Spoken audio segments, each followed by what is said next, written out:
آج 3 شعبان المعظم ہے۔ 2 شعبان المعظم کو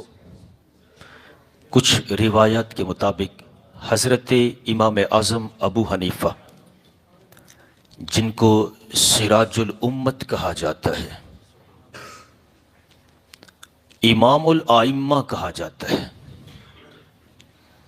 کاشف الغمہ کہا جاتا ہے، جس ہستی نے اس امت کو جو اصول دین کے دیے ہیں، دوسری صدی سے لے کر آج 15ویں صدی چل رہی ہے، اور آگے جب تک میرے رب نے چاہا دنیا باقی رہے گی، تب تک آپ کے وہ بنائے گئے اصول، اس کے مطابق امت کے اربوں لوگ عمل کر رہے ہیں، اور قیامت تک ان کے بتائے ہوئے اصولوں کے مطابق وہ اپنی عبادات کو رب کی بارگاہ میں بجا لاتے رہیں گے۔ تو میرے حضور کا فرمان ہے، جو کوئی کسی کو نیکی کا کوئی کام بتا دے، نیکی کی طرف راغب کر دے، اب جس نے وہ نیکی کی اللہ اس کو بھی اجر عطا فرماتا ہے،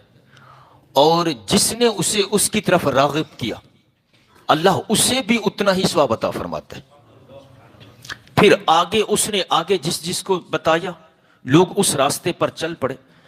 تو جتنے لوگ ایڈ ہوتے گئے ان کو بھی میرا رب اسی طرح نیکیاں عطا فرماتا ہے، اور ان سب کا مجموعہ جس نے پہلے اس راستے پر لگایا تھا اللہ اس کے کھاتے میں جمع فرما دیتا ہے۔ تو ذرا غور کریں، میرے امام اعظم ابو حنیفہ، جنہوں نے ایک روایت کے مطابق 83,000 اصول دیے ہیں امت کو، دین کے 83,000 اصول، اور اربوں مسلمان تابعین کے دور سے لے کر آج تک یہ 15ویں صدی کا دور چل رہا ہے، اور آگے جب تک رب نے چاہا یہ سلسلہ چلے گا، تب تک کتنے مسلمان ان دین کے اصولوں پر جو نا وہ کاربند ہیں۔ اور اس وقت اگر میں کہوں پوری دنیا میں مسلمان جو ہیں، اگر 100% میں سے 65% 65% جو مسلمان ہیں وہ حنفی ہیں،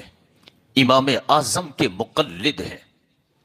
تو غور کریں، 100 میں سے 65% وہ لوگ ہیں جو امام اعظم ابو حنیفہ کا